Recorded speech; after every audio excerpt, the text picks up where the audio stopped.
Professor, quando nós morremos, já vamos para o céu ou o inferno? Vamos fazer uma breve análise desse assunto que é amplo e ao mesmo tempo é muito importante. Veja, a Bíblia, amigo telespectador e ouvinte, ela apresenta uma visão da natureza humana totalmente diferente da visão adotada por muitos cristãos sinceros.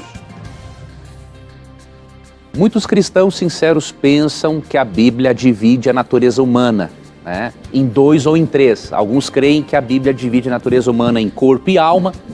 Outros creem que a Bíblia divide o ser humano em corpo, alma e espírito. Mas, na verdade, se você estudar a Bíblia e se aprofundar em alguns aspectos da teologia, você vai perceber que cada vez mais eruditos, protestantes e católicos estão voltando para a compreensão bíblica. A compreensão bíblica da natureza humana não é dualística, ou seja, dividir o ser humano em dois, como os gregos o faziam. A compreensão bíblica é holística. A palavra holismo vem do grego holos, que significa integral. A Bíblia mostra que o ser humano é um todo inseparável e que todos os aspectos do ser fazem parte do processo de santificação e de restauração. Então, por exemplo, quando você lê 1 Tessalonicenses 5, 23 e 24, que alguns pensam que Paulo está dividindo o ser humano em corpo, alma e espírito, na verdade ele não está fazendo uma divisão, ele está só mencionando três aspectos do mesmo ser, aspectos que precisam ser trabalhados em conjunto para que a pessoa esteja preparada para a volta de Cristo. Esse é o contexto. Basta ler o verso 24. Considerando que a visão bíblica é holística, ou seja, integral, só existe vida no corpo, não existe vida fora do corpo. Só existe consciência no corpo, não existe consciência fora do corpo. Você precisa, por exemplo, ler 1 Coríntios 15.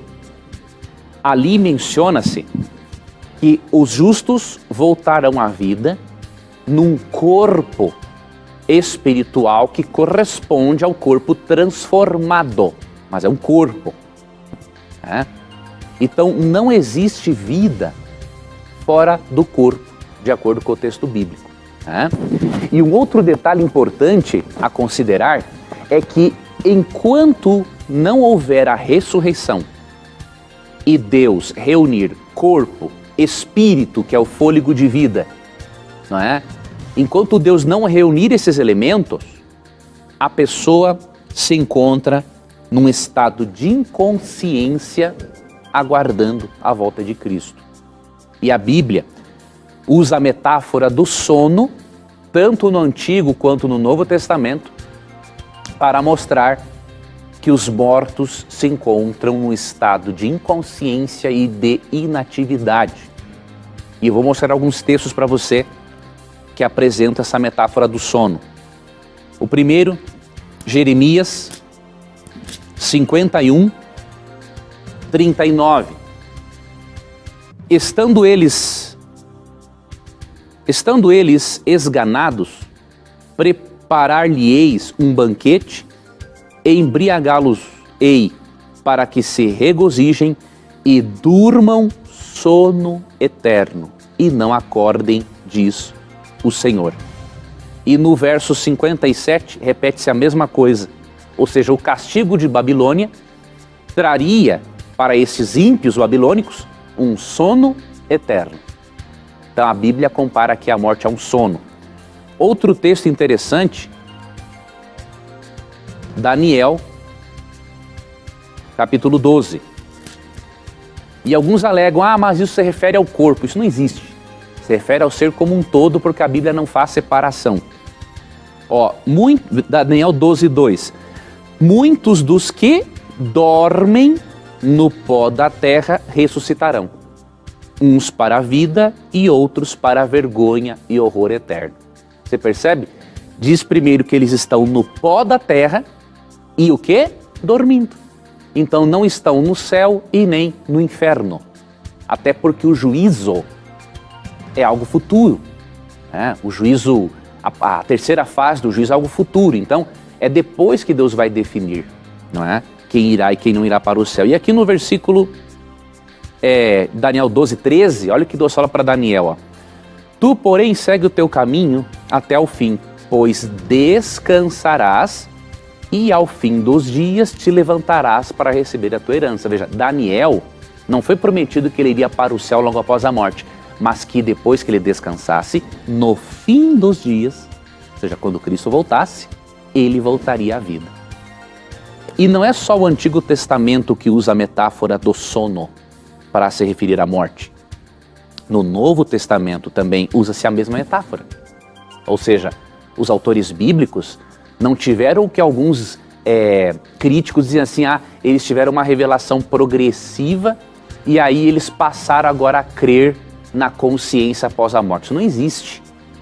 Os autores bíblicos inspirados tinham como base o Antigo Testamento, né? E a mesma visão holística da natureza humana. Então, em João 11:11-14, Cristo compara a morte a um sono. Não vou ler esse texto agora. E Paulo faz a mesma coisa.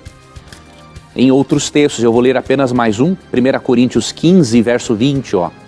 Mas de fato Cristo ressuscitou dentre os mortos, sendo ele as primícias dos que dormem. Verso 23. Cada um, porém, sua própria ordem. Cristo as primícias, depois os que são de Cristo, na sua vinda. Então a Bíblia usa, tanto no Antigo quanto no Novo Testamento, a metáfora do sono. 1 Tessalonicenses 4,13 também, para mostrar que a morte é um estado de inconsciência até a segunda vinda de Cristo. Então, amigo ouvinte e telespectador, aprofunde cada vez mais esse assunto, né? Peça o estudo bíblico grátis que o programa oferece.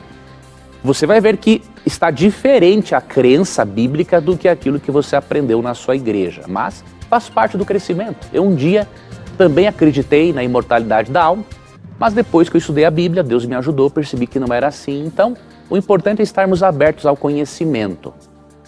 Estando aberto ao conhecimento, Deus vai nos ensinar aquilo que precisamos aprender.